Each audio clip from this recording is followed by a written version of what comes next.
ईमानदारी का हिसाब, यह वो किस्सा है जो अब मेरी ज़िंदगी का हिस्सा है। मैं थोड़ा ज़िद्दी किस्म का इंसान हूँ और इसी ज़िद की वजह से बचपन में मुझे बहुत मार पड़ी है। लगभग मुझसे घर के सारे लोग परेशान रहते थे।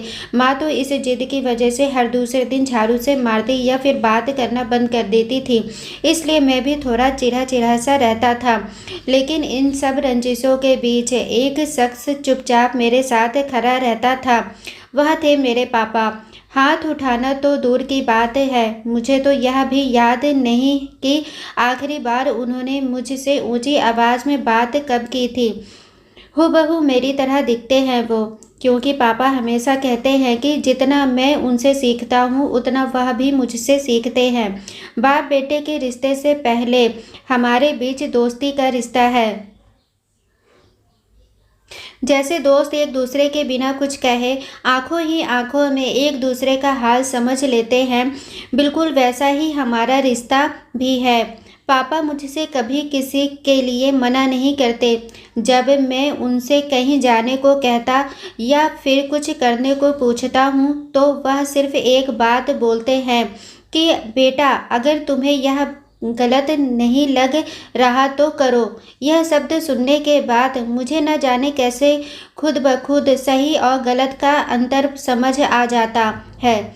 यह बात उस समय की है जब मैं क्लास 5th में पढ़ता था। ठीक 1 तारीख को पापा की तनख्वाह आती और महीने के पहले रविवार की शाम पापा और मैं महीने भर का राशन लेने के लिए एक साथ जाते थे।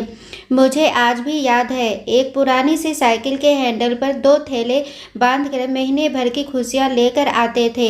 एक बार उस रोज हम राशन लेकर घर वापस आ रहे थे तो पापा की नज़र थैले के ऊपर रखी हुई एक बिम बार की बड़ी टिकिया पर गई। पापा ने मुझे रुकने के लिए कहा और हिसाब वाला खाता मांगा। उन्होंने कुछ देर हिसाब वाले खाते में जांच पड़ताल की और बोले, यार, इसने तो छोटी टिकिया के दाम जोड़कर बड़ी टिकिया दे दी। चलो कोई बात नहीं, तुम यहाँ कुछ देर इंतजार करो, मैं इसे अभी बदलवा कर वापस आता हूँ। इतने पर मैं फट से बोल पड़ा, पापा यह क्या कर रहे हो? अब रहने भी दो। आप कहाँ इतनी दूर फिर से वापस जाओगे? तो पापा एक पल को रुके, जरा सा मुस्कुराए और उस टिकिया को हाथ में लेकर बोले, बेटा, यह मुझे गलत लग रहा है तो मैं ये नहीं करूँगा। पापा वापस दुकानदार के पास चले गए। मैं कुछ देर वहाँ उनका इंतजार करता रहा। कुछ 5-10 मिनट बाद वह बड़ी टिकिया को बदलवा कर एक छोटी सी टिकिया लेकर वापस आए और हम घर की ओर चलने लगे।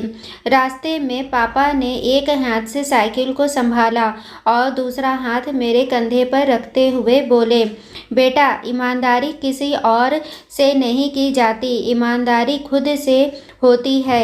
ईमानदारी हर उस चीज़ में होनी चाहिए जिसे तुम दिल से करते हो। तब जाकर यह समझ में आया कि ईमानदारी सिर्फ पैसों की मोहताज नहीं होती।